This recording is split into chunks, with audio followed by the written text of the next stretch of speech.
I want to talk to you a minute about dealing with the actual death of the individual, the patient.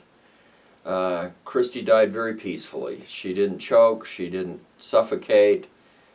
She basically just went to sleep very unexpectedly. I mean, I would have bet you $1,000, 10 to 1, she would have lasted another year.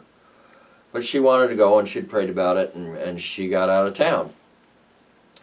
So after she died, I called her sisters and her mother, and our children were first, obviously.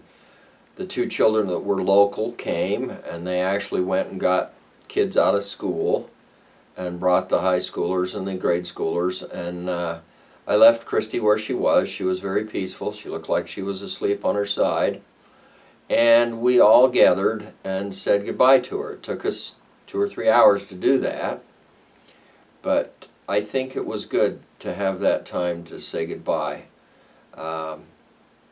And it was just a peaceful, kind of sweet time to say goodbye to Christy.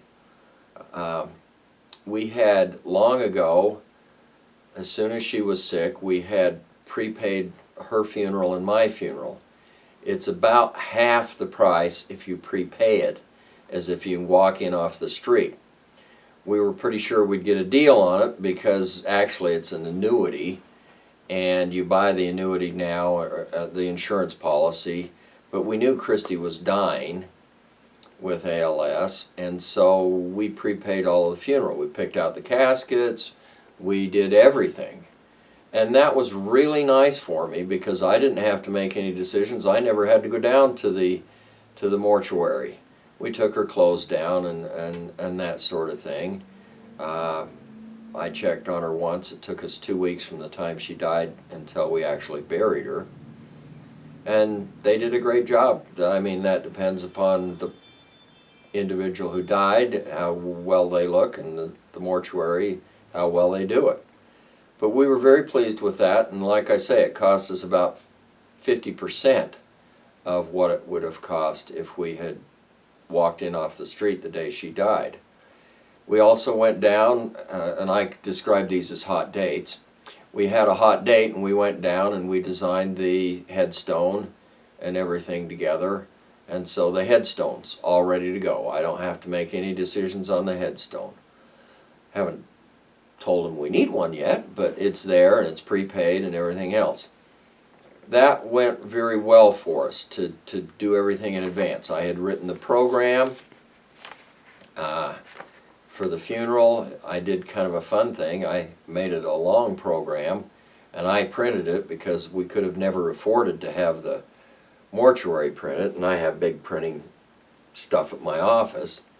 But I made all the facts that you didn't know about Christy, and it was fun. If you want to see that, drop me an email, and we'll send you a copy of that. But it was fun to do that, and that was done long before Christy died. I had written the speech. I gave the eulogy. Most husbands don't. But my job is a professional speaker, and so why wouldn't I?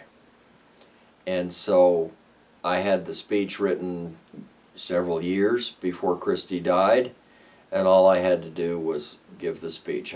It was really nice not to have to do all of these things and to be able to just enjoy the time with the family. Now, I understand you're different. I understand people grieve differently, and don't take what I say as any gospel, but it was just nice to have it all done and to be able to say goodbye and take the time and not hurry anything.